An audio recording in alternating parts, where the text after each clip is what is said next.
আশা করি সবাই ভালো আছেন। আজকে আমি মসুর ডাল দিয়ে পুঁইশাক রান্না করব। আমি ১ কাপ মসুর ডাল ভালো করে ধুয়ে চুলায় বসিয়ে দিয়েছি। যখন মসুর ডালটা বলক চলে এসেছে এবং সামান্য সিদ্ধ হয়ে এসেছে তখন আমি এতে পুঁইশাকের ডাঁটাগুলো দিয়েছি এবং সাথে ৪টি কাঁচামরিচ, হাফ চা চামচ হলুদ গুঁড়ো এবং স্বাদমতো লবণ দিয়েছি। ডাঁটাগুলো যখন 50% সিদ্ধ হয়ে এসেছে তখন আমি কেটে রাখা শাকগুলো দিয়ে দিয়েছি।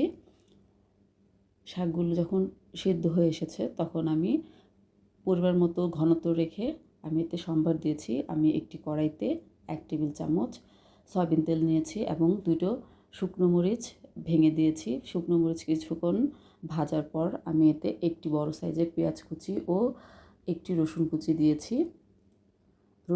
রসুন পেঁয়াজ কুচি যখন ভাজা হয়ে গেছে তখন আমি রান্না করে রাখা ডাল শাকের মধ্যে আমি ওটা ছেড়ে দিয়েছি।